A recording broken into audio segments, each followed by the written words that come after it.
So let's talk about the difference between old Hollywood and new Hollywood, or as I like to call them, the storytelling with a soul versus content by committee with a grudge. There's nothing worse than content by committee, but committee with a grudge, that's like as bad as you could get right there. Old Hollywood, God bless them, used to treat classic stories like sacred scrolls. They were the fanboys. Their entire industry was basically a giant gold-plated fanfic machine. Let's take Shakespeare, quash him into a cinematic scope, cast Charlton Heston as everybody, including the horse. They loved it. They were obsessed with truth, beauty, and parting the Red Sea with practical effects and a righteous glare. But now, modern Hollywood, dun dun dun, isn't trying to honor those stories anymore. They're trying to delete them, for crying out loud. Why? Because they see the classics the same way I see my landline. Outdated, judgmental, and ringing only when it wants something from me. See, once Hollywood crowned itself emperor of culture, all hail the box office, they started seeing the old stories not as inspiration, but as competition. As competition. Now they're like, get Hamlet out of here. He's too problematic, man. You know, the poor guy, he can't even do a monologue about death these days without Disney getting him canceled on Twitter. So what do they do now? They ridicule the heroes and elevate the villains. Not the violins. They elevate the villains.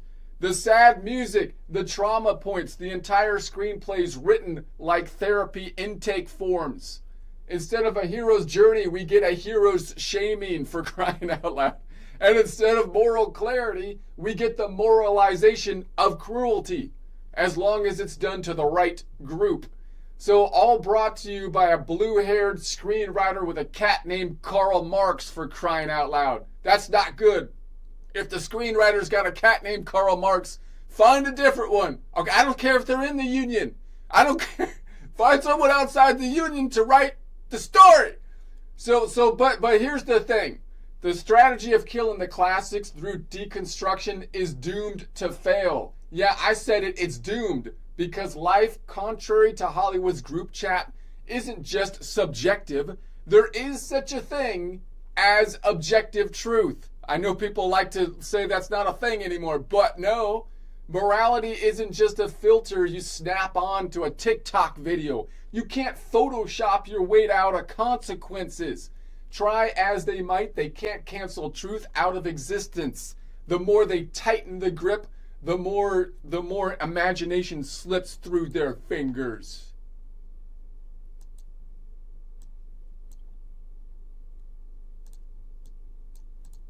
The more you tighten your grip, Tarkin, the more star systems will slip through your fingers. Okay, that messed me up again. Dang it. I gotta get that transition strategy better. I can't embed it because then it does commercials. Anyway, the more they tighten the grip, the more imagination slips through their fingers. And what does it slip into? Books, comics, indie films. That one weird guy on YouTube with a green stream and with a green screen and a dream, baby.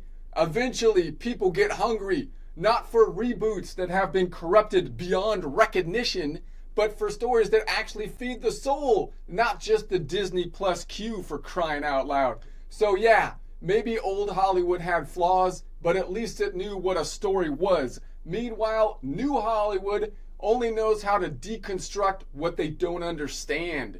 And perhaps deconstruction is giving too much credit to them. They only know how to demolish, which is not good in an industry based on creating, for crying out loud. Seriously. So they'd even corrupt, deconstruct, demolish their own story about Hollywood itself. I can imagine this. Would this be out of place? They're like, new movie coming out about the history of Hollywood. We've renamed it for a modern audience. They call it now Holly's Wood. It's a transitional story about the emotional pain of dysfunction. Okay.